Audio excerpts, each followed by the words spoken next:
I don't know who I honestly don't know who I favor here right now. Like, I think Seither slightly, Hmm. but Yeah, I yeah. think Demi has been looking. He's been looking like he's been improving. Week by week. I would agree. I would say that Seither is the favorite, but like Demi, he has been getting better and better over time. And I do, and obviously we've seen him take games. Like he can take a series, but he's got to make sure he's got his Bible ready on hand to pray and to just do the best he can to take out a monster like Seither. Do you think he puts his dictionary under his keyboard and the Bible under his mouse? Or I guess it depends, right? Does he want to focus on hotkeys and stuff on good macro, or does he want to focus on micro, right? I like to think he has some other holy text underneath his keyboard. He's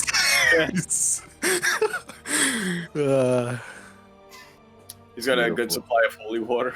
Yep, exactly. He takes a swig before the series. We might be going a little bit too far. We might be. We're taking like the one thing that we know Demi from, which is he takes a book, whether he brings a dictionary with him, or sometimes a Bible, just because he likes to have his mouse hand elevated.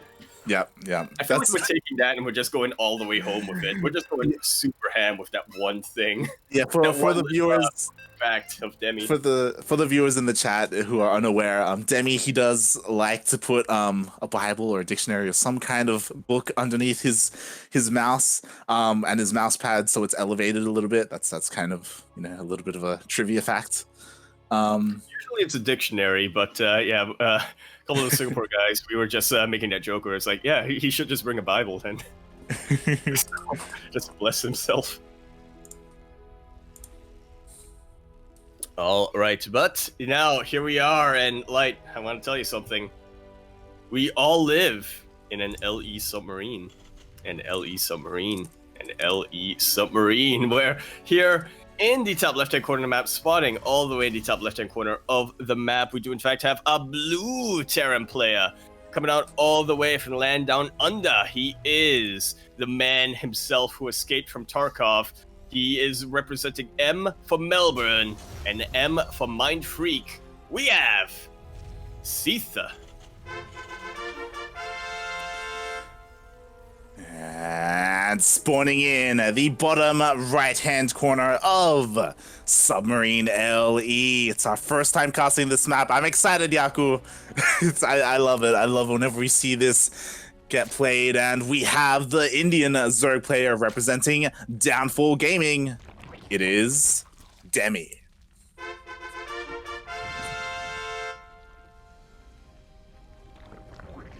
It feels like it's been so long since we've seen Submarine Light.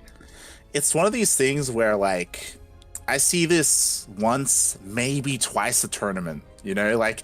I feel like... Yeah, okay, finish here. That's it. Because I feel like Submarine, it's one of those maps where there are a lot of players who dislike it, right? But there are also a lot of players who are indifferent to it. But you'll have one or two who just love the map for whatever reason. Kind of like, maybe not Nightshade, but kind of like, what was that map a couple of seasons ago? Thunderbird, was it? There was a map called Thunderbird. I don't know if that's the one you're referring to.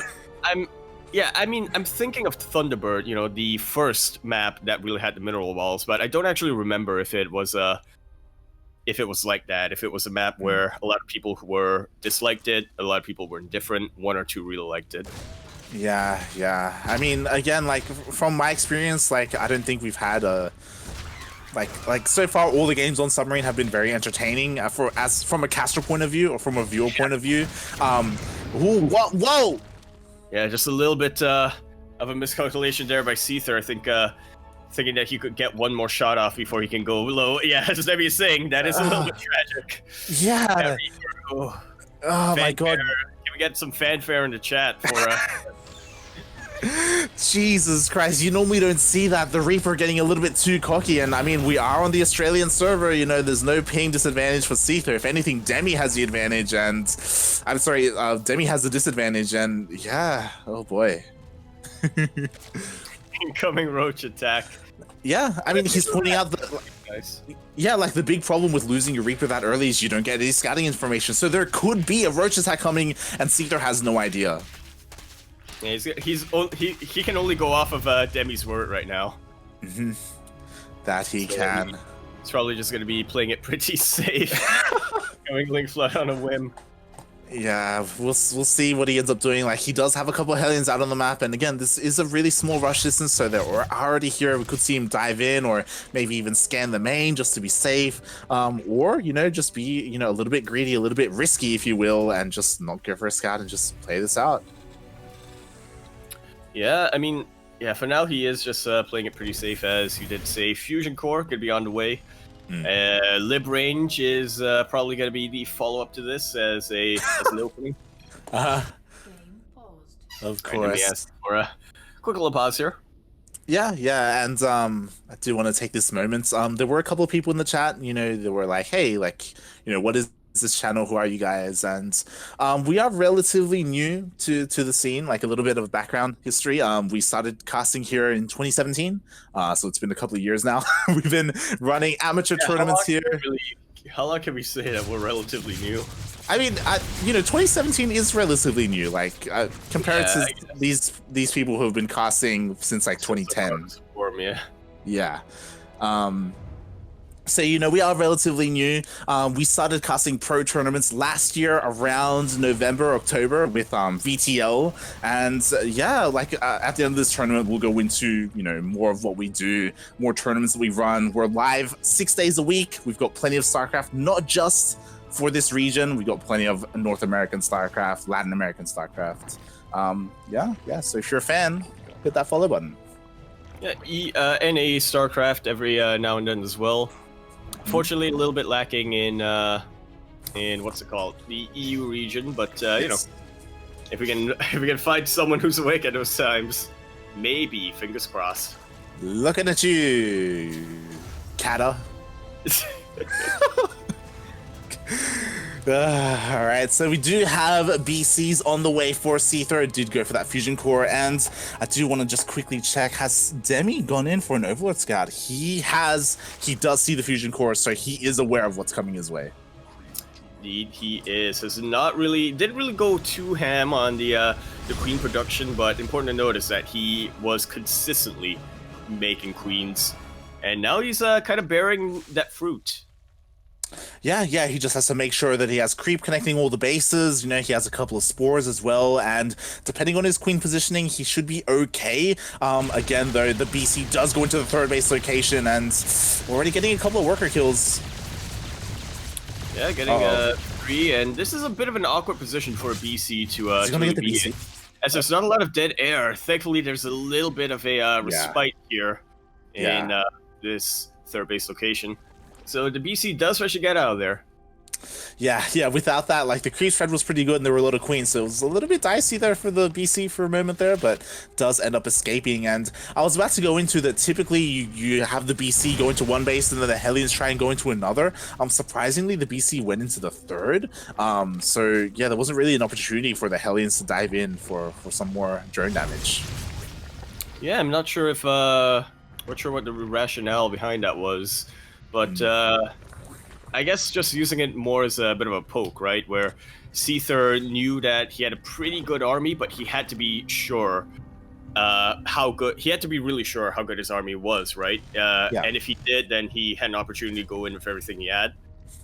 You could also argue that because of this map, like, you want to make sure you don't like lose your Hellions just because the rush is so small. Like, you want to make sure you see whenever there's a moonbound, and already a couple of Hellions. Yeah, 7 minutes in, and the creep is already past the halfway point here for Demi. Yeah, and a couple more minutes, it's gonna be knocking at the third base location of Seither. So, yeah, he's gonna want to try and stop that from happening. He is pushing out 3 tanks, a pretty strong Bioforce. You know, this is looking pretty good. Simmons finished up a little while ago. Combat Shields is about halfway done. By the time might be enough to turn the tides here, depending on when he decides to pull the trigger.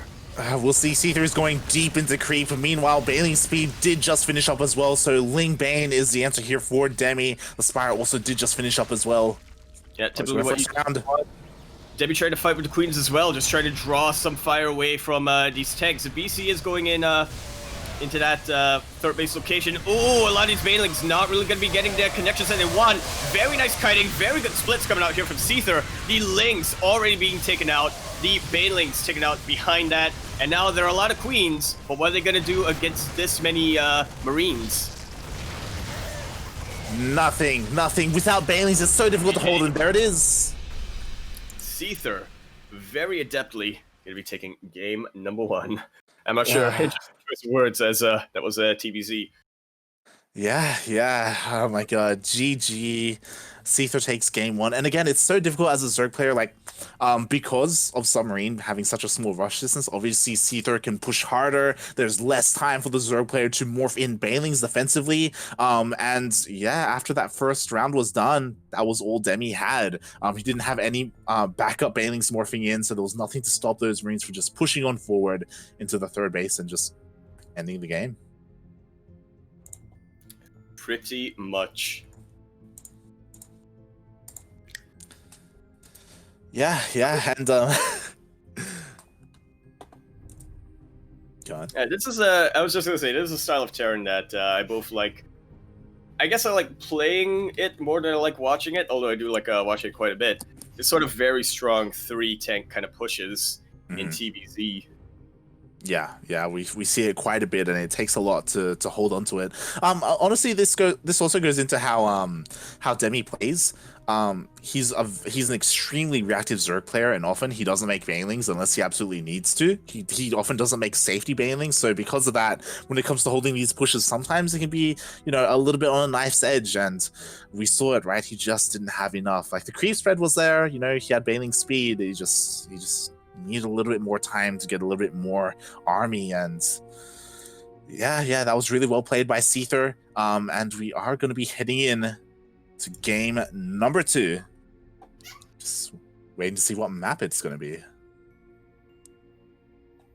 Imagine if we only get rush maps. I imagine that Golden Wall would have had to have been vetoed, right? Maybe no, just as you say that. What was vetoed is what I want to know. Golden Wall. I'm gonna say Pillars of Gold. Do you think Eternal was vetoed? No, can't be. Well, like, Players love Eternal Empire. Yeah, but like, if the rush distance maps went through, then I imagine one of these players didn't want to go into like a longer late game macro game, right?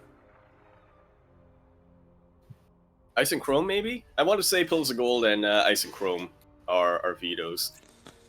Yeah, we'll see. I mean, I feel like Everdream made it through, right? If these two made it through, Everdream made it through. Exactly, had to have.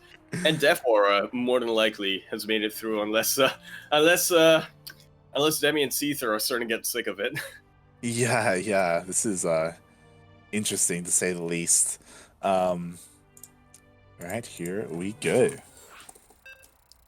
And I did just want to share that personally I love Submarine because strangely enough, one of the most memorable games was Terran versus the Zerg Lord. I think you may have seen the clip with the one of our most popular clips. It was the one with the ghost getting abducted by the Vipers. Yep. With the nukes. Yeah, that was amazing to see. Like, we had an insanely long macro game during when we were casting a Latin American tournament, and it was beautiful to see. I'm never gonna forget that. Exactly. So for anyone out there, do look into some of these Latin American tournaments and whatnot. They are definitely a treat to watch.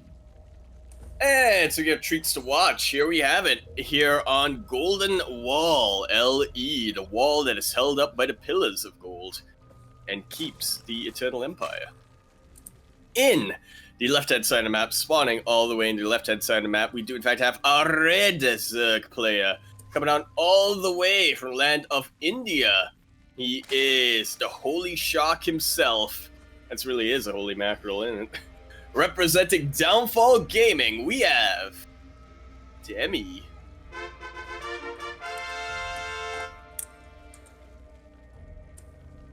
And spawning in the bottom right-hand corner of Golden Wall LE, we have the Australian Terran player representing Team Mindfreak.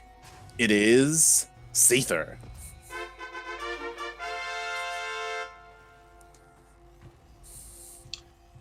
So who's gonna be the one to take the gold here, Light? We'll see. I mean, I wouldn't be surprised if it's Seither. Like I feel like he tends to like expand a little bit aggressively sometimes, but yeah, we'll see how this turns out. There are a couple of different ways. Like this map is so strange. It's so odd. I love it. Like sometimes, you know, players expand to the south, sometimes to the north, sometimes one goes one way, the other goes the other way, and then we end up in this weird kind of split map-ish scenario. Yeah, kind of like a yin-yang spiral.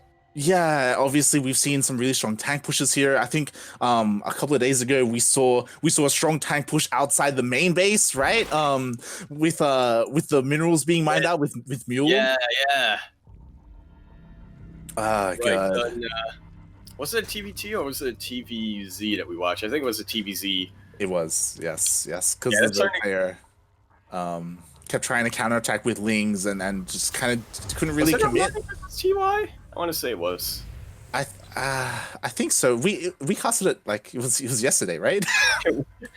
I don't even know anymore, man. I know we casted it together, but a lot of it does kind of blend together. I just remember the Zerg player being really stubborn. I'm not that confident, like, because I kind of feel like I might have been watching a.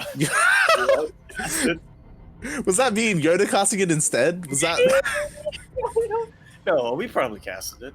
I can't. Right? It's look. Regardless, it wasn't. It was like a couple of days ago, but regardless, yeah, there are some really strong tank pushes. We do see Demi expanding to the north, which, of course, on a map like this, there's like 3 different locations that you can take as your third. You can take this. You can take your gold. You can mine out the south and just take the southern third base location instead. Like. And yet they're all double-edged swords. Yeah, pretty much. Yeah, there's a reason why Golden Wall, since its very inception, a lot of people, rightly so, believe that there are going to be a lot of positional plays happening, no matter what the matchup.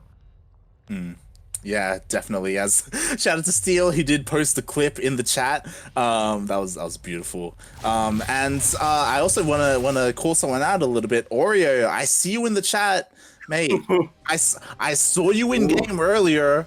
Where was the tournament sign up? What's going on? Called out. Oreo's great. It is. It's a great guy. One of the Brisbane boys. Oh, factory goes up, factory goes down. Can't explain that.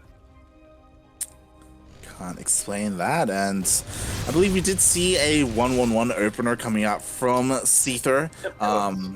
Yeah, he didn't switch any of the add-ons though, any of the buildings. So interesting. No, he did swap the barracks in the factory earlier on. Yeah. But yeah, other than that, not too much of a very standard 1-1-1. In fact, my preferred version of 1-1-1 to play, Hellion Liberator. I got excited for a second when I saw the armory, but then I realized that no, there are no mines involved. Can mean that Seither can have the opportunity to go Hellbat still. Because of that. Yeah, definitely. I do think that is the goal of that armory. I imagine he'll be going for a stim timing with Hellbats. It could hit very strong. We'll see if he uses the Liberator as like a harassment tool, or if he uses it to support his main army. We'll see. Regardless, Demi, he has no idea. He hasn't seen the armory. He did see the 1-1-1 with the fast 3rd CC, so he is aware of that initial opener. But other than that, he is a little bit in the dark. Yeah, as far as he's concerned, it's just this Viking here, and who knows how many Hellions out. Yeah, and here we go. The Hellions do go into the 3rd base. They are looking to try and get a bunch of drone kills. And there's the Hellbats. Oh, God. It's such a good position for the Hellbats to be in. So much of a choke point, right? Yeah, and I was talking about it. There were no defensive Veilings morph. They're only morphing in just now, and the Hellbats do get on top of them. Are they going to deny them? Already melting them. I thought for sure at least one of them could get up, but not going to be enough. Very nice surround, though, with these Lings, and, you know, they will eventually clear out these Hellbats, but, yeah, 7 drones, and I don't even want to know how many lings that. Oh, okay, only 7 lings died, so not too bad for Demi. Seither now though is going to be securing his golden base. That he is. And again, we've seen him. He likes to be really aggressive with his expansions, is the first player to take that gold. And again, Demi, I feel like this is one of his, like, I don't want to say weakness, it's just how he plays, where he doesn't morph in banelings unless he needs to, right? Like, it's one of the cons of his playstyle. Yeah, because there are pros and cons, right? Like, if you don't need them, then you didn't waste resources on them, right? But like when things like this happen, when the Hellions, or the Hellbats come in, like you do suffer a little bit because of it. But you know, nicely done here. Demi does force the lift off of that gold base. And now Demi's doing Demi things, what he does do best. Spire is going to be on the way, and Seither does not have a. Okay, now he does have the base. My mistake, but yeah, he doesn't have a whole lot of turrets up here. He's switching into mines though, which is absolutely useful when you're playing against Beetling Bane. Yeah, I'm not gonna lie, I'm a little bit concerned. Like, look at the production, look at the amount of Marines coming out, and that's only going to be boosted once that gold base comes into play. Like, Seither is gonna have so many minerals to work with, and like this is gonna be hit so much harder than a regular map. Are we just going to see a bit of a repeat of game number 1? Now, one thing that is a little bit different this time is that Demi does have a couple of safety banelings out here, and he has also expanded very aggressively. Yeah, so even if he loses one base, this is not going to be the end of the world. He always has plans. Yeah, he did double expand to the north, so that is quite nice. You know, he does have that going for him, but yeah, he does have to be a little bit careful. And in fact, he does. Oh, hot pickup! The mine does not quite get the center of those banelings, but did take quite a number of them out. Yeah, regardless, that was a good mine hit, and the Viking trying to deal some damage as well. Does get dealt with in the end. It's always cute to see that happen. But Seither going for some multi-prong, another drop headed towards the south. Meanwhile, his main army is rotating up to the north. And this is what I absolutely love from Seither. You know, when he doesn't go mech, and to be fair, he doesn't mech that often. Last week was a bit of an anomaly where he alternated between bio and mech, but yeah, when he goes for bio, he is kind of a master of multi-prong, at least in the region. Yeah, definitely, and here we go. Oh god! That was not a pickup at all there. Yeah, that's... I mean, can't really blame Seither too much there. His attention was focused more on this drop coming into the main base, and if he can actually get this lair or the spawning pool or literally anything, this is going to be damage, but he does need to get something. Yeah, and it looks like he won't actually. The medevac will get picked off, and the water mine. Yeah, they do manage to get a lot of drones here. Fortunately, a little bit of overkill with the second mine, but still 9 drones, and the detection was a little bit preoccupied here. It's so imperative that he actually got that. Like, if that drop got no damage done, then Seither would be in an awful position. But in the end, he did get, you know, some worker kills. He was able to buy some time as well. So, you know, it wasn't the worst drop, the worst trade. But again, like, it's important to bear in mind that Seither did lose that drop to the north as well as that happens. So he not trading as well as he could. But regardless, he does have that gold base, so he can afford some of these losses. Exactly, provided they're more mineral based than anything else. Yeah. And as we get into the mid-game, 10 minutes in, 5 bases, we can actually start to see the advantage of Demi's playstyle here. Yeah, you know, he's been very efficient with the way he's been spending his resources, and I do think that Seither, he does need to take a fourth. There we go, he is floating his fourth all the way to the north. Surprisingly, no one has expanded to the south, and, looks like these Mutalisks. Oh god! I did not even see them, and I guess Demi didn't either. All of these units are so low on health, and to be fair, they're still alive, but yeah, Demi just cannot. That's enough for a missile turret to one-shot each of those Mutalisks. Yeah, imagine if there was one more Widowmine shot, or even a couple of units to just pick off those remaining Mutalisks. Jesus Christ. When the Mutalisks dove in, I did see one of the Widowmines. I'm like, oh, this is just one though. It'll be fine. But there was a second one being covered by the missile turret. Jesus. There was even a third, but unfortunately just a little bit off position. Yeah. Just that could have been so horrible. Like, if Demi lost all those Mutalisks, like it could have been game right then and there. But, you know, we've gone to the situation where Demi, remember, he did double expand and he got away with it. He saved all of his bases. He did lose a couple of drones, but he has been able to macro up. He's getting to the point where he's maxed out, and now is the time where Demi shines. It really is. Demi does have a little bit of trouble in these sort of, mid-game scenarios, but when we get to the late game, when he really establishes his economy, he does look quite a bit unstoppable. The Mutalisks do get hit with the mine, but there's still enough of them alive to really wreak havoc on that gold base. Meanwhile, Seither trying to get something done here, loses the orbital command. Oh, Jesus Christ. 12 SCVs and the orbital goes down, and Demi bought enough time for all these banings to morph in, so he has what he needs to defend. He does, but Seither has a lot of banelings as well. Beautiful mine hit, and that was just enough here for Seither to really establish a second foothold. He is going to be trying to borrow this mine. Drilling claws on the way. A little surprised that it hasn't finished out. Okay, the mines have been taken out right now for Seither, but is it going to be enough? Seither is looking to really split as much as he can. The bio is starting to get thinned out, but so is the Lingbane. These Mutalisks are really the MVP right now for Demi's army. Yeah, he has to be careful though. A lot of the Mutalisks are very low, so if he does misstep, one mid-mine shot could just take them all out. So he does have to be careful. Against Seither, he's trapped. Yeah, and he's reinforcing incredibly well as well. And oh god, that was so close. It's so insanely close. It would have been amazing if Seither was able to hurt these Mutalisks into mine range, but again, just not quite meant to be. Oh, a lot of tech for Demi is exposed. And now there's a Thor thrown into the mix. A lot more reliable when dealing versus these Mutalisks. Demi is not in a bad position, but again, this is really for either player. If they misstep just once, they're going to lose their entire army. Yeah, and the Banelings just went down, so no more Banelings are going to be morphed in for Demi. This is all he has, and oh my god, like this entire time, Seither's just been reinforcing. But Demi's starting to flood in now. There are quite a number of mines here. Is it going to be enough? The Overseers do take a bit of damage, but a lot of the ground army already taken out right now for Demi. Seither has just enough to go on through. He has so much momentum behind him, and the most important thing here, like, no Banelings. Banelings finished up here.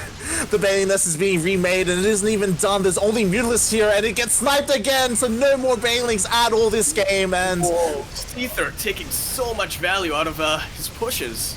Yeah, and now what's gonna stop this? Nothing. Just Ling Muta. You can't fight. You can't engage this army with just Ling Muta. You really can. And Demi, a little bit perplexed here. Just trying to see, should I go for a base trade? Should I try to defend this? And I do like what Demi's doing right now, just trying to draw the army of Seither on a bit of a wild goose chase. You know, buy him as much time as possible to have enough to go for a counterattack. But Seither's not taking the bait. Yeah, and to be fair, Seither did waste a little bit of time going back there, so Demi, he bought time, and it looks like that Bailing Nest will be finished. It does get remade, so Demi will be able to morph in more Bailings, but is it too late? It may just be. Seither's, well, again, Demi still does have those fringe bases up in north, so he can try to rebuild if Seither doesn't notice where they are, and this is a pretty huge run by. Yeah, it's... He is on top of his defenses there. Yeah, and here we go. This is the important part. Seither, he is going for those newer bases of Demi. Demi, he needs to hold on to them if he wants to continue with this game. 21 Bailings on the way. It gets sniped again, the Bailing Nest! That's 3 dead Bailing Nests so far. Oh my god. How did 4 have to die? Thankfully, Demi was able to get a couple of Bailings done before the Bailing Nests to go down. But yeah, how many of them are there? 21 Bailings.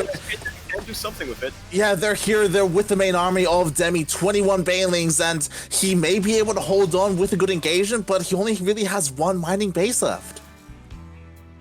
In fact, he does. And I really like that Seither did not go into the main base either. He knew, okay, you had a lot of tech in your natural, I took them out. It would be suicidal if you tried to get them again in your main. Yeah, so instead, definitely. You're gonna get your mining bases.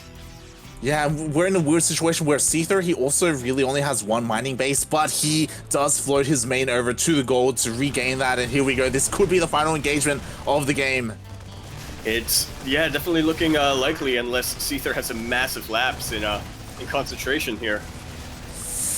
I mean, Demi has a decent Baneling count, but... yeah, it's going to be all about the Widowmine shots and how good they're going to be for Seither. Yeah, or even just a split. So we already see Seither having a really good split out here, and that's a little bit of a risk for Demi to try to, try to draw the fire away using these banelings. Yeah, he's going in. And here we have it. This is looking like the beginning of the end. Yeah, a lot of good stuff, surprisingly. Yeah, all the banelings get used up. And... G to the G. Seither taking it to match point. What a game we saw, like. I think when we got into that mid game, I think I was mentioning it. Yeah, you could really see that the advantage of Demi's sort of reactive economic playstyle was really starting to go into effect. But Seither's just decisiveness, going for this push, and I guess not just his decisiveness, but also I don't know how to describe it. I guess maybe the positioning, his killer instinct, so to speak, knowing exactly what he could get away with. That was beautiful. Yeah, definitely. And you can also definitely argue that Demi, he stayed on that layer of that mid-game composition a little bit too long. Like, he did end up getting an infestation pit towards the end, but I don't believe he ever got a hive. Of course, he never got into ultras or vipers or anything along those lines. Like, ultras would have helped so much as well. Like, that was such a bio-heavy composition. Sorry, that's such a marine-heavy composition, I should say. But yeah, Demi, even though he was on 5 bases, he was still stuck on that Ling Bane. And yeah, it was. Yeah, it was just so difficult to deal with the army of Seither. It very much was. We'll say it's one of those things where if the Terran players are able to really establish a foothold that they can reinforce to, it's really hard for the Zerg player to really break that.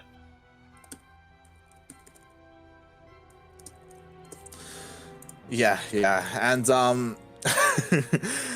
we'll see how this turns out. And again, now that I think about it, probably the biggest thing actually, and we pointed it out as it was sniped 3 times. That Baneling nest being so exposed. Like, after that Baneling nest went down the first time, it's like, oh my god. I learned that very recently, actually. Like, Banelings are really the, was it safety net unit? Question mark? Is that what it's I would argue that especially in this kind of matchup, they're the core unit. Like, we see it, time and time again. If there are no more banelings, if they go off and the engagement hasn't ended, you haven't cleaned up the Terran army, then like you just can't fight. You have to back off and you have to remake more banelings. Exactly. Lings just cannot fight. Lings are, or I guess maybe not cannot fight, but Lings are just so inefficient when dealing with a Terran army, and especially when you're going up against against Marines, which scale so well. The more you get of them, there was a reason why the Baneling was made, and part of it was just because Blizzard was trying to come up with counters way back in the day for the Marine.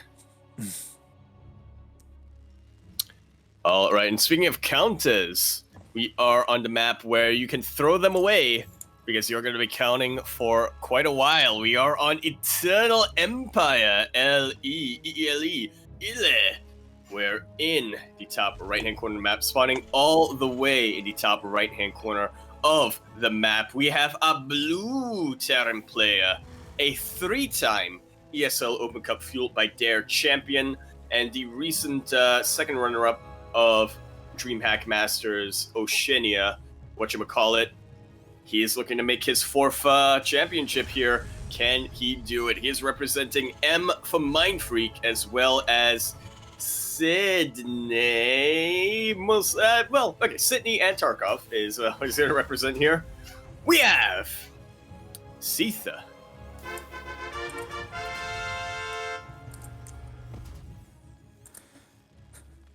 And spawning in the bottom left-hand corner of Eternal Empire LE, we have the Indian Zerg player representing Downfall Gaming.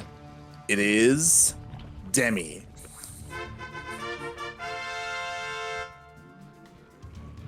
EFD.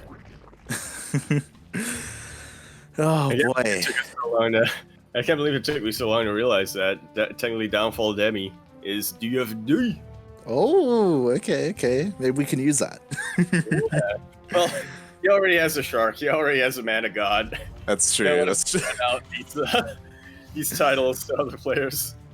Demi is a bit of a fan favorite here on this channel. We've followed him for so long. You know, he's the OG champion of the channel. Again, for those unaware, we do run another SEA weekly tournament, like Southeast Asia and Oceanic tournament called GPO Grand. Yeah, and Hong Kong, Grand Platypus Open, and Demi, he was the champion of that in 2019. He won 14 GPOs in a row. Out of 15 that year, I want to point out. Yeah. God, it's so weird. It feels like that was not too long ago, but it was 6 months ago now. We're getting old, like. Like again, like not too long ago. I still remember that tournament where it was like this is Azure's time. Like Demi went down. Azure's finally going to win one, and then Azure was the original nemesis of or Demi's original rival. Where you know Azure did actually beat Demi a couple of times, but Demi would claw his way back in the lower bracket. But yeah, the one time Azure was able to beat Demi, and funnily enough, that was also the 1 week where Risky signed up. Yep. He was actually awake. That was back when Risky was in Korea, so like time zones actually lined up. And he showed up. It had to go to Stork himself. Yeah, the hype killer himself, Beastlord, taking out Risky, taking out Azure in the finals. The first Protoss champion, the first non-Demi champion. That was some good times. That was some good. It was. And ooh, nicely done there, Seither. You actually killed the creep tournament, but Yeah, Reaper does go down. Seither not quite getting the scout that he wanted to. Yeah, did not unable to go into that main base. Yeah. Unfortunately, the scout was denied, and Seither, he's going for a pretty similar opener that you quite enjoy. That 1-1-1 with a Liberator. Oh yeah. You thought you would have more to talk about it. You're like, I love this opener. It's great. All right. I was just looking at chat and being reminded that Seither is from Geolong. You mean Geelong? What? What? Yeah, that he is. Honestly, I'm not too sure where that is, like, geographically. It's probably somewhere in Tarkov. Probably. I wouldn't be surprised. Yeah, speaking of Tarkov, I just realized Hut didn't sign up today. Yeah. I'm sure if you look at his Steam account, he's probably playing Tarkov right now. Now, here's the thing. Hut can only sign up once a month. When the moon is aligned. Yep. And Seither, he can't. And, you know, what's it called? Remind everybody, yo, what is up? And of course, Seither is contractually obliged not to sign up when Hut signs up. Yeah, they cannot be in the same place at the same time. And Seither, you know, he does go in with his Liberator. It does get spotted. It will be dealt with by Demi, but at the same time, we do have some Hellions trying to dive into his third. Yeah, that was actually some really well thought out positioning there from Demi with the Queens and the Spores. Knows it's almost like tanks, right? When you're spreading out your tanks, you want to make sure that they're within the Venn diagram. Yeah, it's definitely something that I've noticed from some of these higher tier like Zerg players. They do proactively reposition their spores when dealing with Liberators. Like it's really cool to see. It's something that it's like, oh, that'd be great if I did that, and I don't. But yeah. All right, Liberator coming in. Should be able to take out this Queen and maybe a drone or two before this Spore Crawler finishes up. But Seither was paying attention there and is able to get the Liberator away.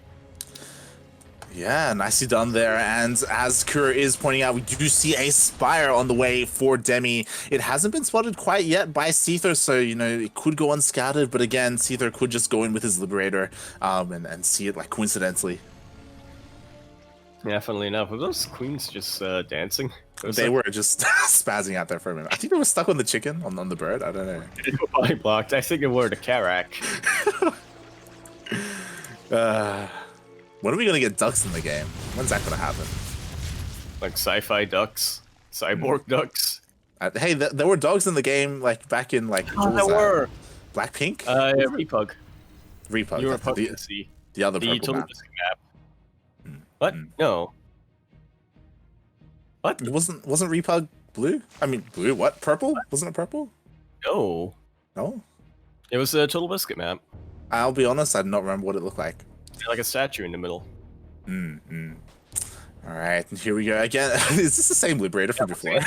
It was. It actually was. It's been alive this entire time, which really props. This is actually going to go. This is actually going to go quite a long way, as Seither is going for this early game push that he really loves doing, and I don't blame him. I love doing this too. I love watching it doing it. Oh, I was going to say the Liberator would have been a pretty good way to distract Demi, but unfortunately it does get taken out. Hot pickup on these Marines, but these Hellions will have to fend for themselves here. Yeah, all the Hellions do get taken out, and it's important to note that even though the Liberator did try to go into the main, it did miss the Spire once again, but despite that, yeah, not much has been done with the Spire. Again, Demi's been focusing on his ground army, and I mean, to be fair, he's had to because of these pushes coming out from Seither. Yeah, now Seither absolutely sees the ground army, or at least he should. And once again, going to continue to reinforce this army, his main army here. Yeah, and again, I'm a little bit concerned, like, Demi, he doesn't have too many Banelings with his army. There's just a lot of Lings, so we'll see, depending on how good the splits are. Yeah, that's definitely going to be the key factor here. There are only 2 tanks here, so Demi does have an opportunity to try to pounce on them and, try to draw these Marines into a vulnerable position for the Banelings to be on. But yeah, Seither is not really he's not really someone who does that. He is very proactive with his splits. Yeah, and I love how we do see that transition into Widowmines. He is working on drilling claws, like they will be reinforcing these tanks, and oh boy, like again, this is such a difficult position to attack into. Like these tanks are in such good positions. It really is, and yes, Seither right now just trying to draw the army away from Demi, just trying to get him into tech range. The Lings do manage to get in. But not into the main base. Yeah, they don't get into the main base. A couple do get into the third base location, which is quite nice. He is going to get a couple of worker kills, but yeah, that was a lot of Lings. Oh, preventing the repair on that that missile turret. Demi does have an opportunity if he so chooses. Go with some unit harass, but he does have to worry about what I would say are a bit more of a bigger threat. Yeah, and he already did evacuate this fourth base location. He's basically already given it up. He's expanding to the south instead, so, he can take that. And, Seither does scan over to the north, does make sure that there is an expansion there, does confirm that Demi isn't sneaking anything. And, yeah, so far so good for Seither. We do see him now pushing on forward to that southern location. He is. This is going to be quite a bit trickier, though, for Seither to move up into. But he does have a lot of mines here, just in case. Again, just being a little bit reluctant right now, Demi is, to really move into that. The Mutalisks do get into this fourth base, and they are shelling away. Might actually lose that planetary if Seither isn't careful. Yeah, we may see them trade bases here as, some decent bathing connections there by Demi. Yeah, again, this is a much more difficult position for the Terran player to move up into compared to that rich Vespine base. Oh god. Bob pick up on some of these bio units, and pretty good mine shots here. Yeah, does take definitely. out a decent amount of bio, but yeah, Seither is kind of on the not really on the back foot, but he's got his attention split, whereas Demi, he's focusing mostly on just one front. Yeah, that Widowmine shot was really good. A lot of the Banelings did go down, but I love how Demi, he's utilizing the fact that missile turret went down earlier to that Ling run by, so there's nothing really here to stop these Mutalisks, and he took a risk sending all his Mutalisks across the map to try and hold with his Ling Bane, and so far, that risk is paying off. Absolutely is. Oh, even a planetary, did it even turn into a planetary? It didn't. See, it did go down as a CC. Seither is able to snipe this base, which is pretty good value coming out. Which he's gonna need to do a bit more than that, though. He's gonna have to pick off a couple more bases. Yeah, we're in this weird situation where Seither, he killed 2 bases. He killed both fourth bases, basically, to the south. But he didn't really get very many worker kills. Yeah, he didn't get very many worker kills at all, as we can see the worker disparity. Like, Demi already basically at 80 workers. Looks like he's expanding to the north as well. Meanwhile, Seither, he lost, like, a CC and 26 SCVs. He basically killed 2 bases. Huh? I choose to believe that was intentional. That was not. That was awful. I choose to believe it. That was awful. Oh god. I choose to believe that it was. Yeah, and the problem is that even though Seither's economy is crippled, like his main army is still looking very strong, and we'll see if Demi is able to hold here at his basically his new fourth base. Indeed, yeah, indeed it does. Again, it's all going to be coming down to the micro coming out from both of these players. Can Demi get these Banelings to connect? Can Seither split his bio and get these mine shots that he really needs to get? Yeah, and it looks like as long as Demi can hold here at his fourth base, like Demi, he's just dealt so much damage with these Mutalisks. 13 more SCVs go down. Yeah, he's holding so far. The middle lines, unfortunately, are not getting too much value done, and here comes the floodgates. Demi finally realized, yeah, you don't have much of anything here. I'm going into everything. I'm going to try to really just take out your army, and he's not overextending, which is important to keep in mind. Yeah, just like that, Demi collapses on that army, and now Seither, he's stuck on 3 bases. Like, look at the worker count. He doesn't even have 40 workers at the moment. Mules are good, but at a certain point, Demi, he's just going to be able to overrun and finally put a point on the board. Yeah, that's definitely looking that way for the time being. Seither, he's going to have to play so defensively for quite a while, and when you're down to GG's called. GG. Yeah, Seither, he realized the situation that he was in. Like, he would need to have, like, the most amazing, like, catch on all those Mutalisks, like, almost unrealistic, and, yeah, he taps out. GG, Demi fights back. That he does, putting a point onto the board here, and is this going to be a trend here? Like, are we going to see Seither take the rush maps and Demi take the macro maps? Because I have a feeling that out of all the players that signed up today, these are the two players where the maps can really put their playstyle at an advantage or disadvantage. Yeah, definitely. Like, Seither, like, he's so good at applying pressure and going for these strong pushes early on. Like, we've seen it do so well in this series even. So yeah, we'll see how this plays out, as we've already had Submarine and we've already had Golden Wolf, some of the smaller maps. Now that we get into maybe some of the larger ones, maybe Demi would be a little bit more favored. We'll see, as we are going to be loading into game number 4. It's going to be on Ice and Chrome. My prediction was way off.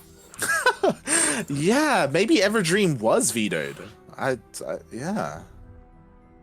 It's like, looking at the way the series has played out, it would make sense for Demi to veto Everdream. I mean, like, it is a best of 5, so they only got 1 veto each. Yeah, they do. Yeah, and I guess therefore, the jury's still out there, right? On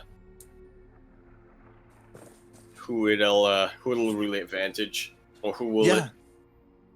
Yeah, so I mean, I guess we'll see what the next map, like, if this goes all the way to game 5, whether it's Death Aura, whether it's Everdream. I feel like I'm missing one other. What's the other map that I'm missing? Pillars of Gold? No, we have. Yeah. The theory is that Pillars of Gold is vetoed. Right, that's it. So we'll see. Yeah. Meanwhile, Demi. Setting the VPN up. Yep. Demi is asking for a bit of a break. He actually already did. As soon as the game ended, he went offline. As of course, a lot of these C players, they do have VPNs. I say C players, the Oceanic players have them as well, to alternate. So you can watch Netflix.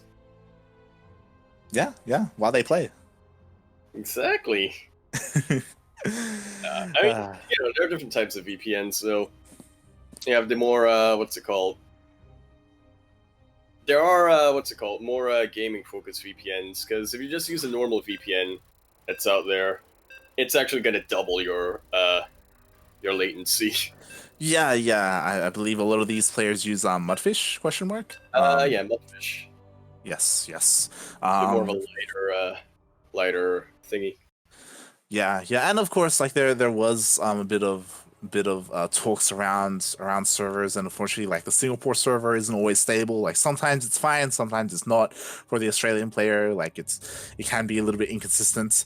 Looking at you, Blizzard. SMH my head, Blizzard. But speaking of Blizzard, here we have a map which is similar to that, in which it has a lot of ice and chrome. Because underneath the ice is where the chrome is at. Oh. In the bottom left-hand corner of the map, spawning in the bottom left-hand corner of the map, we do in fact have a red Zerg player coming down all the way from the land of India, putting putting a point on the board here. Can he take another and potentially reverse sweep this best of 5 finals? He is representing Downfall Gaming. Give it up for Demi.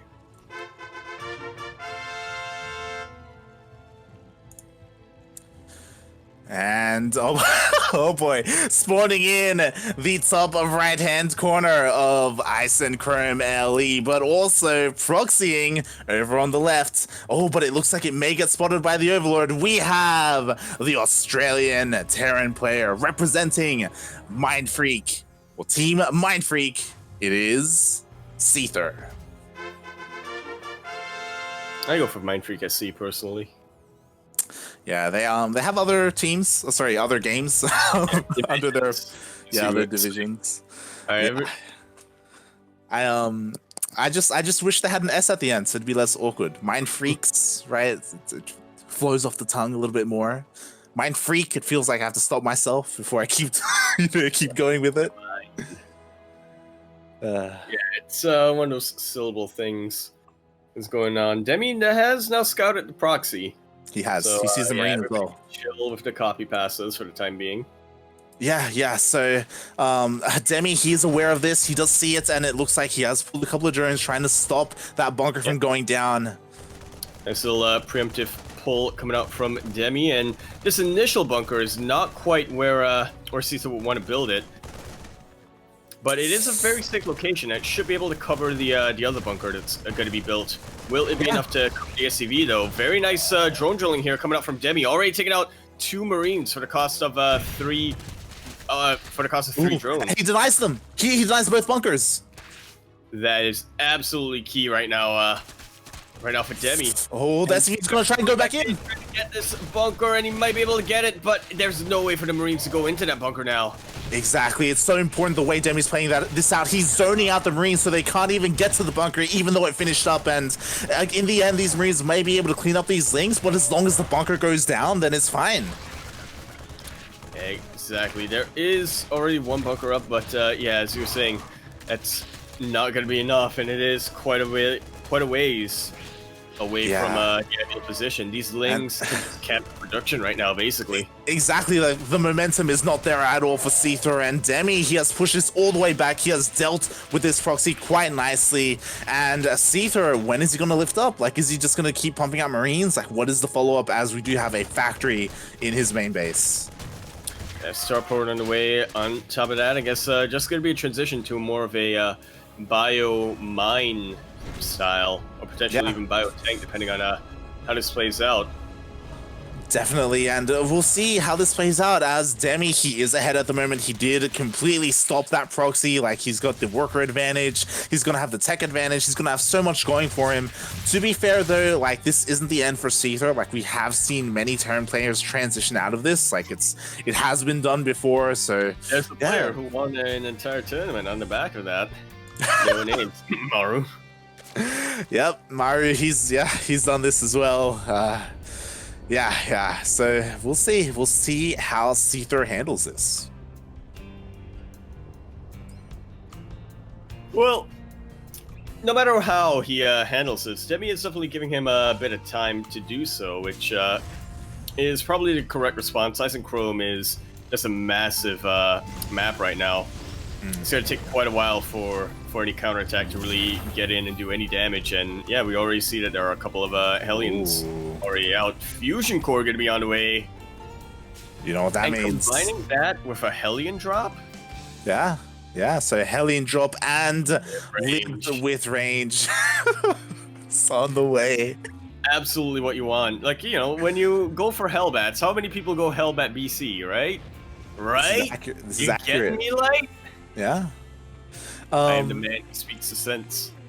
Well, this is very important for Demi to scout, and so far he hasn't seen it. He is already in position here to deal with the Hellion drop, so nicely done by Demi. He does ward this away, but again, he doesn't really have, just looking at his vision, he doesn't have any Overlords in position to go into the main base. He has no idea that BCs are going to be on the way. That he does not. Demi has still been continuing to produce queens. You know, you can never be too safe in that regard. So that will definitely be quite a bit of a help, but if he doesn't realize that it's going to be BCs, then he might just, you know, he might not concentrate his queens in the right area, and there's a little bit of gap in the creep, but yeah, shouldn't be too much to deal with. Yeah, we'll see. I mean, a lot of that also comes down to Seither and how does he utilize the units that he has. Like, is the BC going to go to the third base again? Is it going to dive into the main base? Is it going to teleport across? Is he just going to fly across? Is he just going to deal with Overlords instead and try and gain map control? But Demi, he's looking not to even... Yeah. It's not even a Baneling bus. There's no wall here to bust it. The wall is not a wall. There is no wall at all. So Banelings, honestly, a Link Flood would have been amazing, to be fair. These Hellions are finding some damage. Yeah, finding quite a bit of damage actually, taking out 6 drones and shaving up the Link Cloud up here in the main base. Pulls Demi all the way back as well. Yeah, this buys Seither some time to work on that wall to get more units out. He does have a lot of Hellions, and the BC does teleport to the other side. Alright, and that is absolutely key right now. BCs can help a lot versus Banelings, although it is a little bit awkward to micro them. Ooh, exactly. They're taking a lot. Yeah, taking a lot of the SCVs. Very nice split here from Seither with the Hellions. Yeah, meanwhile, 14 drones go down to that BC on the other side of the map. They are going blow for blow at the moment, trading workers, but again, Seither, because he had the lower economy to begin with, this hurts him so much more. Indeed, it does. And now Seither is just scrambling to really get an army out. Yeah, and here we go. Now it's the time for the Bane bus. He's morphing in Banes to try and go up that ramp. And what is there waiting on top of that ramp? There are a couple of Hellions. That second BC isn't going to be done. There are no factory units. There's nothing really at all here for Seither. There's a Hellion. Oh, yeah, he's making a secondary wall. He knows that he needs to hold against this bust. He does. The BC is coming back home as well. Okay, 2 Hellions already taken out, but there is enough to really help out there. Seither should be in a safe position right now. I do not foresee 2 Banelings being enough to bust on through. The Banelings have been taken out. BC, absolute MVP here. Yeah, definitely. 15 kills on that BC does hold the line. And Seither, he does have 3 CCs, you know, and he does have these BCs defensively, so maybe he can regain his economy, but Demi, he's not letting him. That he really is not. But this sort of harasses on a little bit of a timer, which is why I do like that Demi has now switched to that Spire tech. Yeah, especially because Seither, he's not stopping BC production. He's just continuing to pump them out. Another is on the way. These species, they made it into the main. They have, and that was a Evo Chamber, I want to say? That was a Spore Crawler. Yeah. Right. Yeah, so Seither is in a little bit playing in the dark right now. Oh, the transfuses are good. There are enough queens here to push away the BCs. Oh, he lands a mule, but it gets taken out by the Lings. That's that's always a bit of a pain. You can try to repair, and you really can't. Seither's committing to Hellion BC, which I'm not too sure how I feel about this. On the one hand, it's one of the best anti-light unit armies, right? For whether it's in the ground or the air. But on the other hand, Hellions don't shoot up. That they do not. He's going to be relying on those BCs for the anti-air. And again, to be fair, like mech, it is pretty efficient. Like these Hellions can trade efficiently against the Ling Bane. It just comes down to just how much Ling Banes are going to be. Demi, he still has that worker advantage. He's taking his 4th base. He's working on his upgrades as well. I don't believe he's made anything out of his Spire quite yet. Yeah, I would imagine we're going to be seeing Corruptors, not Mutalisks, but I mean, it's Demi, and there we go. Muta's on the way. Yeah, I mean, yeah, I think like just a couple of Corruptors to do the BCs. Otherwise, you want to be in Demi's shoes. You might want to be thinking, I need to harass the economy, but actually looking at the economy, 38 versus 74 workers. Yeah, we'll see what he ends up doing with these Mutalisks. I mean, regardless, like, whatever anti-air he gets helps against the BCs. Mutalisks just aren't ideal, but again, at a high enough Muta count, like, it wouldn't even matter, right? No, it will not. You do need enough to one-shot, though, and considering the amount of health and armor that BCs have versus Mutalisk damage, bit of a tough ask. Yeah, and as we can see, like, the supply is, like, Seither, he does have the advantage in the army supply. Like, this mech army is still quite strong. It's just, you know, the longer this goes on, the worse it gets for Seither, so he's gonna want to push out pretty soon. He will. Alright, Seither just trying to clear it away a little bit, trying to draw attention away as well. Still not going to be moving out with the rest of his army. Nice Yamatos! Managed to take out a massive amount of these queens. 1 BC will not go down. Very nice damage coming out from a blue Terran player. Yeah, he killed a lot of queens with that, didn't lose anything, just forced to repair BCs. So again, he's trading really efficiently. He's working on his mech army. He's got Thors on the way as well, which will help so much against these Mutalisks. Again, I'm a little bit concerned because Demi, he's still sticking with this Ling Bane Muta, and Ling Bane Muta isn't ideal against mech. No, it really is not. Some would argue it's not ideal against Bio either. I disagree, but you know, not about Yeah, that they are. So again, like Seither, he does have the opportunity to just, you know, win a big army engagement with the army that he has. It kind of depends on, again, the Bane count, right? Like if there are enough Banelings to do with the Hellions, then the Lings can clean up the Thors. But if there aren't, then the Hellions are just gonna melt the ground army, and the Thors are just gonna destroy the Mutalisks. It's gonna be so difficult to engage.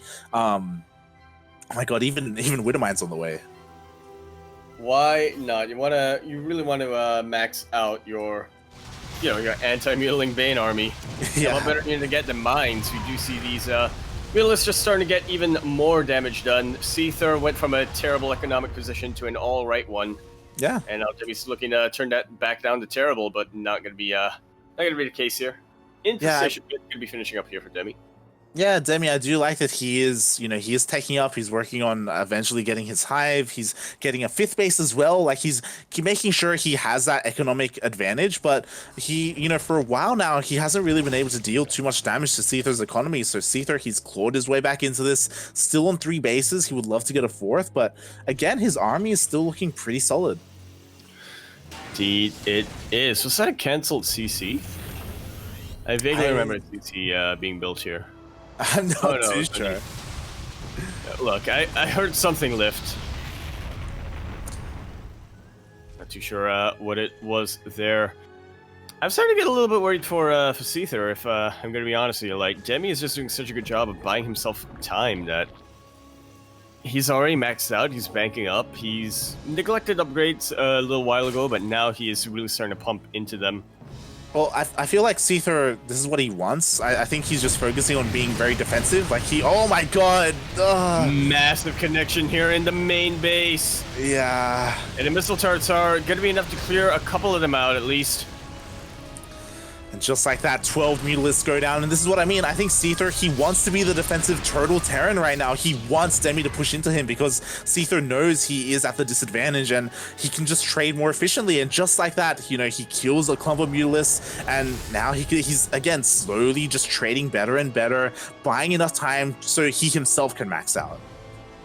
Indeed. That's very much the name of the game right now. See a bunch of Lings just trying to go for a run by, and this could go either one of 2 ways. It could pick off these tanks or these Thors very nicely. or it could just sort of fall on its face. So far, takes out a tank, takes out even more workers. Good lordy. And at the same time, Mutalists are going into the third base as well. Oh, nice Widowmine shots. The Mutalists are forced back by the BCs, and in the end, 16 worker kills, a couple more actually, and I think they got 1-4. It's not bad for Demi. Yeah, it really isn't, especially if he's gonna be continuing to commit to this Sky army. Instead, he opts for a Ultralisk Cavern, which you wanna, again, you wanna be that first to your army there. Yeah, these things are just dealing so much damage right now, and this is what Demi needs. Like, he needs to just cripple Seither as much as he can before Seither gets a strong enough army, and oh my god, the magic boxes are good. 2 Thors go down. And not enough Mutalisks go down is what I meant. Now getting into a little bit of late weird stage of game, right? Where ideally, this is what Terran players usually go for it around this time, considering they can get mules. But just the fact that Seither was behind for so much for so long, this is not at all ideal. Yeah, like I was mentioning about how Seither wants to be the turtling Terran, but he just hasn't done a good job at covering that natural. Like, it's not a full wall off, so just Ling run bys just keep going in. Again, they almost found a way in as well. So Seither, he's just having trouble securing his bases, and oh my god, more damage gets done. Welcome to Ice and Chrome. Need some of my connections there. Unfortunately, a bit of a waste. And here comes another massive run by Demi. He is not taking any chances. He's still building up his army back at home. Yeah, and just like that, resets the Thor count, able to take out all the Thors, more SCVs as well. I mean, in the end, like, the ground army does fall, but, like, Demi, he just needs to keep doing this. Like, he has the economy to remake, Seither does not. Aha, but what about the Sky army? Yes, 11 Corruptors are on the way, so Demi will have the advantage in the air as well eventually. Oh, God. Yeah, that's always something that we'll be looking out for. Demi is looking to end this, if possible. It's morphing in a bunch of Banelings back into sort of location. And that's actually a really good minefield, and there's no Overseer versus this army elite. Yeah, there are a lot of BCs here, a lot of Yamanas available, not too many Thors though, so again, the air army for Demi could end up reigning supreme. It does kind of depend on these Widowmine shots. But Demi's quick to back away. Sends out just one Ling. Draw attention away, but what about these? Oh god. Actually, really good connections on top of the Lings, but not enough for the units that really matter, that being those Hellions. These Mutalists are starting to get thinned out, but the BCs have been taken out. And the Thors, you know, they pose quite a bit of a threat here to the Corruptors, but in the end, 21 SCVs go down. Well worth it.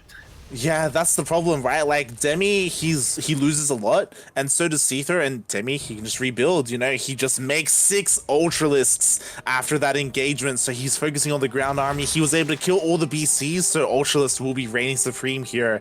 And yeah, Demi has just been able to slowly chip away at Seither. Seither, he's done a good job at holding on, but this entire game, he's been behind. He's been, like, struggling to hold on, and it looks like Demi, he, after the beginning, after that failed proxy, Demi, he's looking to finally get the army composition that he wants. We've been getting an ace match.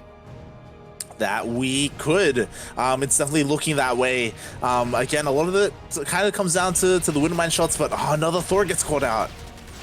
That it does, and there are a couple more Thors here, but honestly, what a Thor's going to do against this many Lings versus all of these Ultralisks. Hellbat's definitely helped quite a bit, but now the Ultralisks managed to get into the juicy center of these Thors.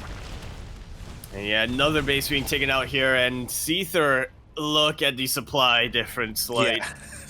Yeah, like, each time Seither holds on, which is, like, props to Seither, right? Like, he can, but that's all he can manage to do, and as the game progresses, each time he looks worse and worse. Like, he lost another base, more SCVs went down, Demi just remaxes. Oh boy. We're finally at the stage of the game where Zerk can finally afford to start playing a little bit inefficiently, just because they will have so much.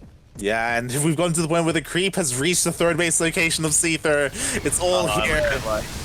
Yeah, I like that dot line in in the mini-map, but yep, here comes the rest of the army. GG is called. Demi takes it to the ace match. We're tied up 2-2. This is it. We're going to be heading into the final game of the tournament. Will Demi finally win an ESL Open Cup fueled by Dare, or will Seither take his 4th championship? That's definitely the question, isn't it? Oh boy, yeah. I mean, I know I'm biased. I don't know if you are too. That of course I would love to see Demi finally take the win. Like it's been a long time coming. He's been getting better and better. He's gotten pretty close, but at the same time, Seither, he's just so good. It's hard to call. It really, truly is. And what's gonna be a final map, Light? Is it gonna be Everdream? I was about to say, what do you think the final map's gonna be? Between Everdream and Death Aura, in my opinion. I feel like Everdream. I side a bit more to Everdream. I feel like Everdream got vetoed. Oh, it did. Nope. Here we go. And now we finally have confirmation. Pillars of Gold and Death Aura are our 2 vetoed maps. Yeah, interesting that Death Aura got vetoed, to be honest. Maybe you just got sick of it. Like, look, we've played that every series so far tonight. Let's have some variety. And I like it, you know. LE Submarine right off the bat. It was a really good start to the series. I really enjoyed it, and it was. Yeah. Now, is Seither gonna proxy on the ace match?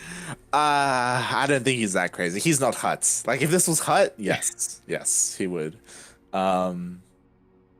Yeah, I don't know if it's necessary to proxy on a map like Everdream. I feel like Seither, this is a map that he's pretty comfortable with. Like based off of how he's played out like Submarine and some of these other maps, like I feel like this is what he wants, really. I don't know. Nodding along. Yeah, again, like we've seen him like be really aggressive with his marine tank pushes, with his 1-1-1, like with his Hellbat pushes as well. Like it's yeah. We'll see. We'll see. I feel like it'd be crazy if we see like Demi, I don't know, do a roach roll in or something. Like that would be just out of here. I don't know. I want to see Demi 12 pool and pull the drones. Oh god. It is EVT? Yeah. Just have an overlord, right? I can sort of vomit that creep over. Sure. Meanwhile, shout out here to Turbo Quacker, gifting a sub over here to Ranger, and 5 others in the chat. Thank you so much. Good morning, by the way, Turbo Quacker. He is a regular here in our channel. He is from the land of the Americas. So yeah, good morning. You have just tuned in to the finals, not just the finals, but the final game of the final match.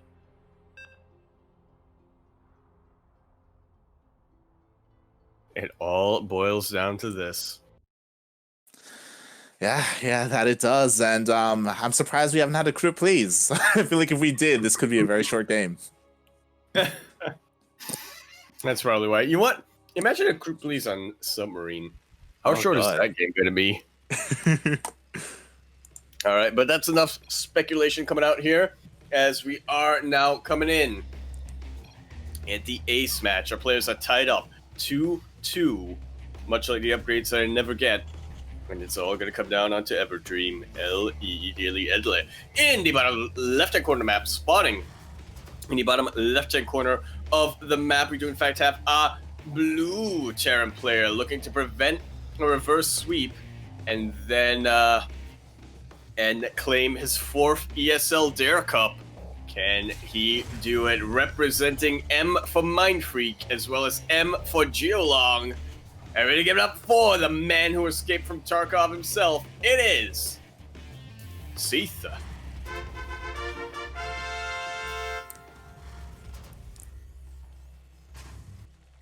And spawning in the top right-hand corner of Everdream LE, we have the Indian Zerg player representing Downfall Gaming. It is Demi.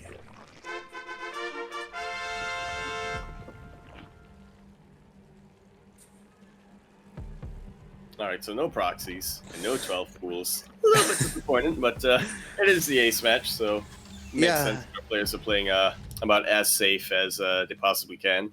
Yeah, I mean, Demi isn't really known for his like early aggression, and at the same time, like again, like Seither, he's not quite Hut. Hut, of course, is more of a Maru-esque player. He's been known to proxy. He's been known to be extremely, even more aggressive than Seither. Sometimes to a fault, I would say. But yeah, it's really cool that the turn players here in SEA. I guess maybe because there's only 3 of them, really. They do have their own styles. They have their own distinct styles, which is pretty cool to see. Literally only 3 players. Yep. Feels bad, man. Run amok. Of course, shout out to Run Amok. It's cool that he is starting to play again. For the longest time, he was MIA, especially in 2020 and even in 2019 or towards the end of 2019. But recently, he's been playing more. He even signed up today. So, yeah, it's really cool to see him. He made his repilot ish, that kind of thing in actually the recent DreamHack qualifiers. Do you mean debut? No, well, not debut, but like, re-debut. Okay. Just a word other than pilot. It's like, pilot, like a TV show? Yeah. Yeah. Pilot like The Profession? Sure, yes. He repiloted and he's back. So yeah, it's definitely cool to see Run Amok. Of course, he is the roommate, the housemate of Probe. He did face Demi earlier. Do you think maybe he was inspired by the cosplay? It's possible. It's definitely possible. And it looks like we may be remaking this game as Demi is having some ping issues. Yeah, that we are. Shout out to Seither for offering if we want to remake. Yeah. I mean, we could just remake from replay. I mean, it is the last game. Like everything is on the line, so just want to make sure that everyone's good. Okay, but Demi is willing to just see if it happens again, and do what is necessary. Yeah, so we'll see how this plays out. As again, so far, pretty standard coming out from both players. I'm kind of curious to see how Seither plays this out. Like, we've seen him go Fusion Core, we've seen him go, 1-1-1 into a faster third CC, for those, like, strong, like, sim timings. Something that we haven't seen from him is, like, Banshee openers or even, like, Raven, like, Hot style. It's just doesn't seem to be in his, like... Bring it up with Everdream, yeah. Yeah. Off of the Raven. Do you... Okay, no, I'm gonna go into hyper conspiracy theory mode, like... Alright. Do you think Hut decided to skip out today because he's researching and experimenting with a range lib build? You really want... I really do. Look, I said it before. If anyone's gonna do it, it's gonna be Hut. It's gonna be your boy. Exactly, which is why he decided to skip out today. You know what? You should message him. Experimenting it, yeah. You should DM him on Twitter and be like, "Hey, next week, make it happen." You know what you need to do. We'll see how we go, as we do have this Juan opener coming out from Seither into that Fusion Core. Okay, BCs are definitely something that are they can work out really well in this map, but they're not quite. It's not quite like something like, say, Eternal Empire, right, where you have a ton of dead air between the bases that you can chill out from. There's still exit paths if Seither decides to teleport into the main and whatnot. Yeah, definitely.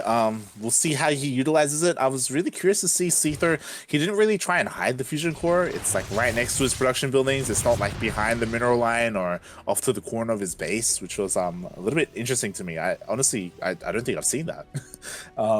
Every single Terran tries to hide it. Yeah, well, yeah, that's kind of one of those odd things, right? Where a lot of times it's one of those things where it's pretty standard. You know, you see it every now and then popping up in the TvZ, but at the same time, if you can get away with it, you may as well just keep your opponent on their toes. Yeah, and I mean, I don't know if you noticed, but the Overlord did get picked off across the map. There were a couple of Marines that denied the Overlord scout, so Demi, he has actually no idea what Seither is going for, whether there are BCs on the way or not. He only scouted the 111, didn't see the Fusion Core, didn't see if there was a third CC or not. So yeah, I'm a little bit concerned for Demi, because he's a little bit queen light this game. Indeed he is, but there's a reason for that. Yep. A lot of lanes here on the other side of the map, and 20 more to go. Seither kind of has to play like a bit of a Protoss player, right? When your Terran opponent goes for 3 racks, he's gonna need to try to pick off these Ling reinforcements, but they do slip him by. Seither trying to get a second wall up here. Is it going to be enough? Not going to be able to get a tank out for quite some time. Yeah, here we go. The Ling Bane is here. Meanwhile, the BC did warp into the natural of Demi, so it is across the map. It's gonna be enough. The bust happens, and now Seither is supply blocked. All of these links are coming in, and now look at that. Morphs the Banelings right on top of the ramp. What is Seither gonna do? He, again, like you said, he teleported the BC across the map. That's gonna take so long for it to go around, and they can do really well, but look at how many links there are.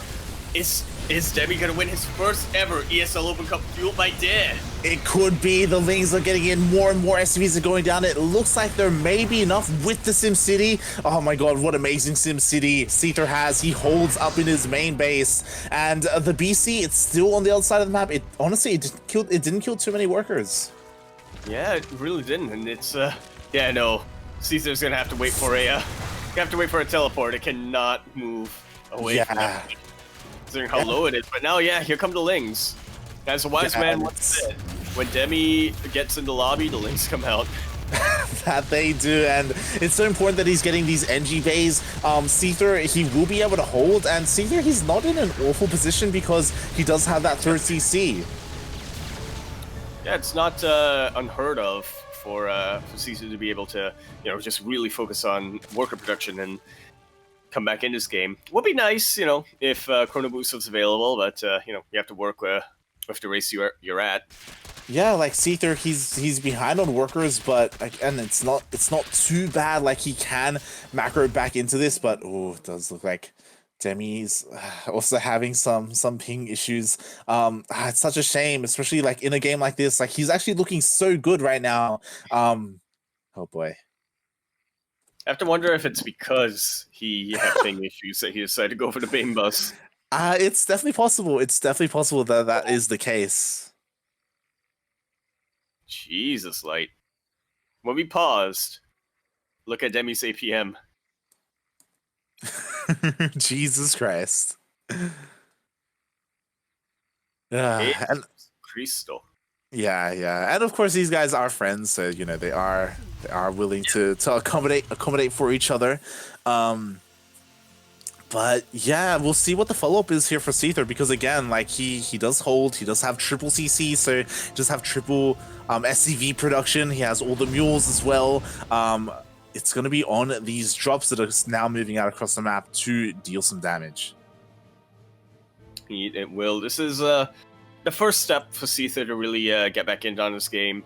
Really needs to try to equalize some of this damage. Demi is starting to really drone up hard.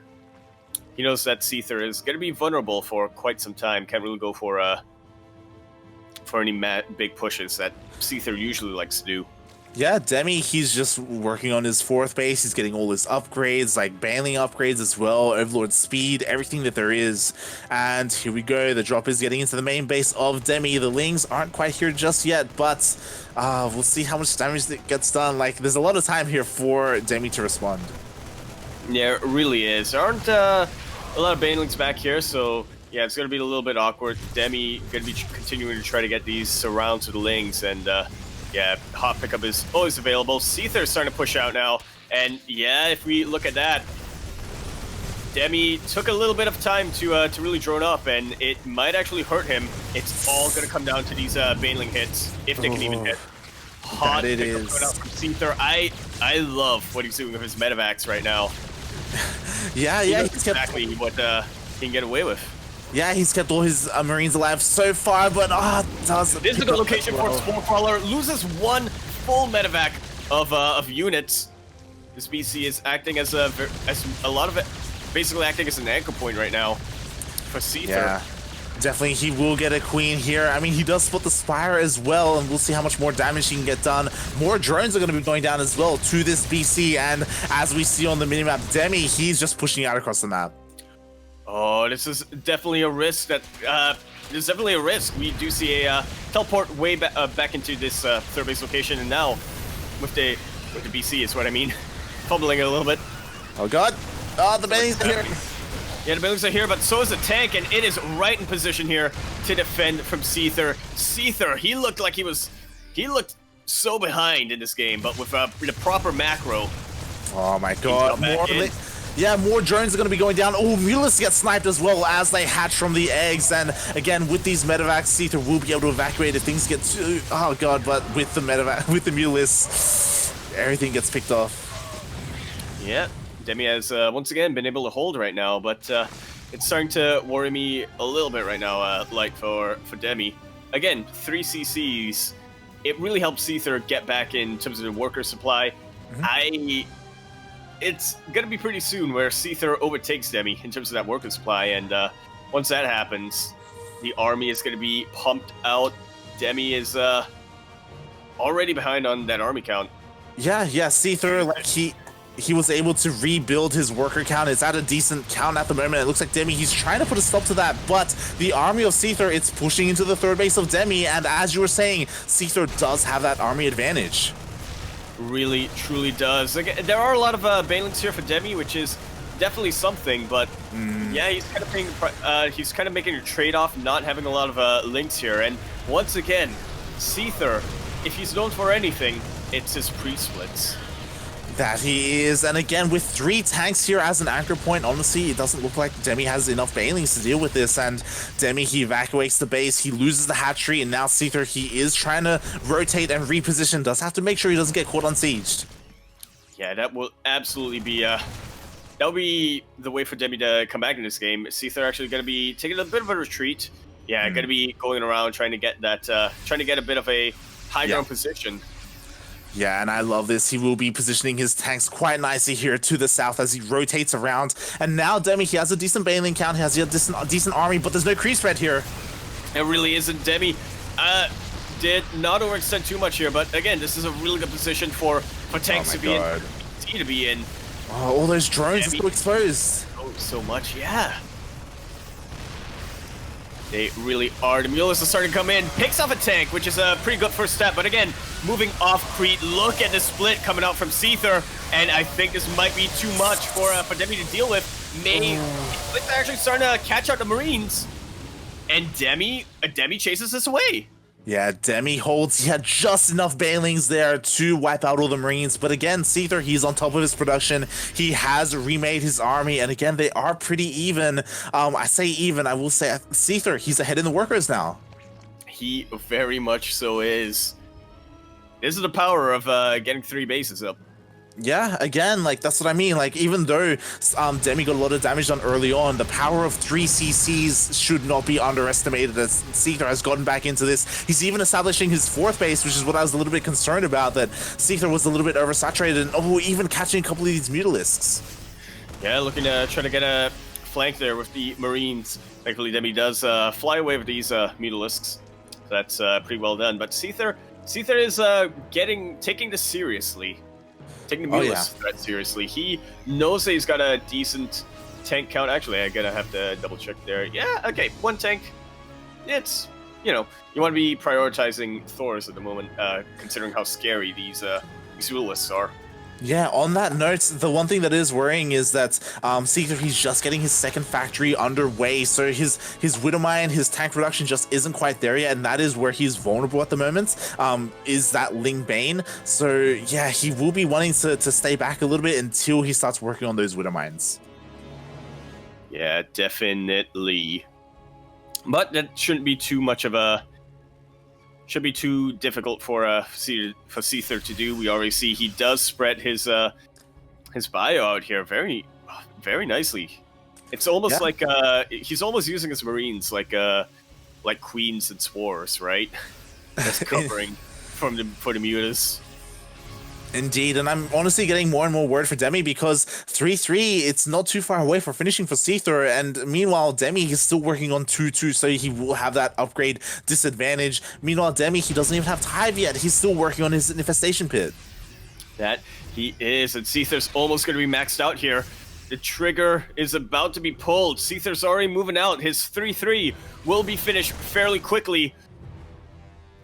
Yeah, and the entire army for Demi isn't here. We do see a large clump off to the left-hand corner of the map. Demi's looking to try and do a run-by as this happens, but he needs everything here to defend at home.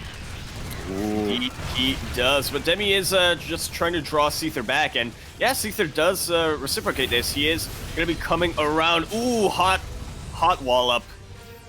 Yeah, hot lifts up there. He does wall off. He denies that Ling run by, and now Seither, he's ready to push out. Again, 3-3 still not quite done. It is on the way, but once it kicks in, oh, it's going to kick in hard. That it will. Hive just starting out right here for Demi, and yeah, Seither's posturing in the middle of the map right now. Again, already maxed out. 3-3 very quickly going to be finished up. It's really hard to see. It's really hard to see a scenario where Demi does take this. Yeah, he needs to be so careful, so patient when engaging this army, trying to slowly deal with these Widow Mines, and so much of Demi's army is out here on the map trying to counterattack, and he needs this on the other side.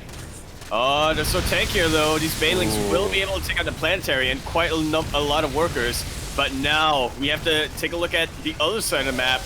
Seither is pushing on in. Demi's gonna have to sack this base. Yeah, we'll see if that run-by was worth it. Demi, he spent a lot of Banelings there on the other side of the map to kill that Planetary. As a result, he does lose one of his hatcheries. We'll see if he can stop Seither from pushing on further. That's definitely going to be the question. Alright, Seither actually split out his army, which is what you generally want to do in a TvZ, but I'm just looking at Demi's army right now, seeing if it's possible that, you know, for him to try to catch out these sort of pockets of the Terran army. And Demi knows he can't fight this. He keeps going for these counterattacks. He keeps trying to draw Seither's attention away because he knows that he can't engage the main army. Alright, is Seither going to pull the trigger and decide to go for a base trade? Right now he is going back home, yeah. He is going back home, but he did leave enough of his army to really threaten the fringe bases of Demi. Oh, and Demi, he's diving in deep with these Mulas. A lot of mines. There are even more mines here. Demi trying to go up north, and yeah, this is actually where a lot of the turrets and the mines were. Yeah, and it looks like Demi will escape with the majority of his Mulas. At the same time, as you were saying, Seither did kill that third base of Demi. He is down to 4 bases, 3 bases actually. He's still trying to get his 4th underway, and Seither, he's just not letting up. No, he is not, and actually getting rid of a lot of those workers might have been more of a help for Seither. We already see him 156 army supply. That is not what you normally see, the number that you normally see for a Terran army, and yeah, it's actually really frightening. That it is, and there's a nice thing run by. It's nice, but again, Seither, he's not going to be turning back home. He's continuing to apply pressure, continuing to push into the third base of Demi, and what does Demi have to respond against this? Like, he has not a lot. I don't think he has any ultras. That he does not. There are also quite a number of Marauders here. They're doing such a good job of just keeping the Banelings from going all in. Oh, God. Yeah, I feel like every time Demi gets a small victory against these small amounts of army, there's just a bigger army behind Seither. Good game, well played.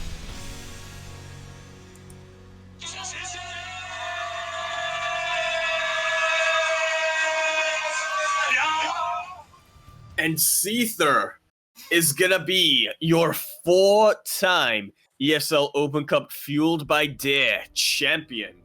Tying it up with Probe, I do believe, or does that actually make him overtake Probe? I don't quite remember there. I think he's tied up. I think Probe has at least 4. And yeah, GG, well played. Seither takes out Demi once again, 2 weeks in a row. 2 weeks in a row going all the way to the ace match. Yeah. That was very that was something to watch there. Yeah, Definitely very definitely. impressive, and pretty impressive from the side of Demi as well. I truly believed like that Demi was going to get that reverse sweep. Yeah, I do think that based off of how Demi played today, I think he does stay on Lingbane Muta for a little bit too long. Like we were talking about it. Demi knew himself that he couldn't really engage the army of Seither with the army composition he had, so he kept going for those run bys, and Seither was just having none of it. He only came home once, and after that he just kept applying pressure. And Demi, I think in the end he did get a hive, but he never got an Ultralist Den. I don't think he even got 3-3. Like he was just struggling No, to he keep up. was exactly. And he had to spend his money on army units. He was really kind of struggling there, especially on the gas count. Yeah, yeah, definitely. And Seither just unrelenting, just non-stop aggression. And yeah, even though he was looking, in a really rough position, even though he lost all of those SCVs early on to that Ling Bane bust, even though all that damage was done, yeah, Seither, he clawed his way back into it. Again, don't underestimate 3CCs. Like, Yeah, there's a even if reason you why. don't have chrono boost. Yeah, there's a reason why Terran doesn't have Chrono Boost. Otherwise, it'd just be a little bit too OP. Wow. Yeah. And And with that, that's yeah, well, with that, congratulations, Seither, for taking another win here. And I'm honestly, this may be the start of a rivalry. Like 2 weeks in a row, we've seen these two face off in the finals. I would love to see this continue. To be honest, I'd love to see these two be the 2020 version of Demi and Azure. That'd be great. And yeah, we'll see. Again, condolences to Demi. Unfortunately, in this tournament, $100 winner takes all. Demi doesn't walk away with much, but again, he took it all the way to the ace match, and I hope he isn't beating himself too much over it, especially with all the ping issues.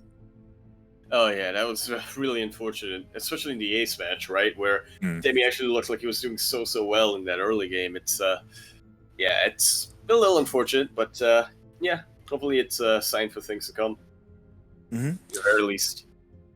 Definitely.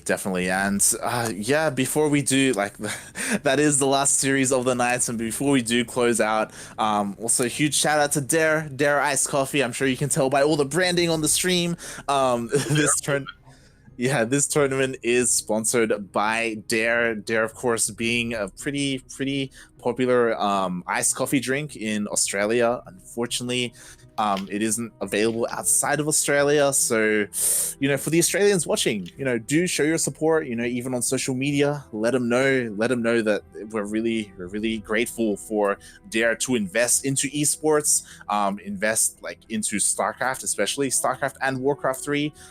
If it wasn't for Dare, these tournaments wouldn't be a thing, and we would have one less tournament for this region. So yeah, it's really cool that they're taking an interest in esports. Truly is. And I mean, we've had, Hot Six as a sponsor before. We've had Mountain Dew. We've had Red Bull sponsor a bunch of stuff. Mm-hmm. It's time for coffee. Yeah. I love it. I love how ESL Australia, they're on point with their sponsorships. Like Dare Iced Coffee are sponsoring things. Menulog as well, which is like our version of Uber Eats. It's really cool that they're sponsoring. Of course, a couple of years ago, McDonald's was very involved. Yeah, ESL Australia. Like I feel like the rest of the world can learn a little bit from them. It's really cool how they managed to sponsors. Yeah, like right, like. Well, yeah, I mean everybody has their PC peripherals. Mm-hmm. Definitely. But we're in a new age, especially with social distancing and a bunch of like places like closing down, like restaurants and stuff. Yeah, things like food delivery services. That's the future, right? Yeah. But before we do close out, of course, I mentioned it earlier. If you're not familiar with us, we are the CranKy Ducklings. We cast a lot of StarCraft, not just this tournament every week, which of course do tune in next week, but also Grand Platypus Open, which is every Saturday around a similar time to this one. You'll see the same players and then some, as we do also allow players from Hong Kong. So Beastork and Gogo Joey are also involved, as well as all these other players like Demi, Miyamika, Pez, Seither every now and then. Yeah, it's if you're interested in more of this, then do follow the channel, and just thanks for the support. You're welcome. Oh wait, thanks as well. All right. Also, shout out to Kura. Kura is our observer. She was also handling the production. I really appreciate it. Thank you so much. Shout out to Kura. Of course, you can. Never mind. We're you know what? We're done. Yaku, where can we find more of you? TvZ, Yakuzaku, turn on comment and for Yakuzaku, exclamation mark Discord. It takes you to the CranKy Ducklings Discord server. I'm there, usually. Dare. Buy my shirts. Yeah, and god damn it, why are they tuning in now? Chase, I see you in the chat as well. Why did you sign up? Looking at you, Chase. You can follow me at light_VIP on Twitch and Twitter as well. But more importantly, follow us here on CranKy Ducklings on all the social medias as well. We're all over the place: Facebook, Twitter, Instagram. And yeah, if you want to stay tuned, we will be raiding another StarCraft 2 channel. So do spread the love and support the community, the scene. I agree. Ciao. Bella.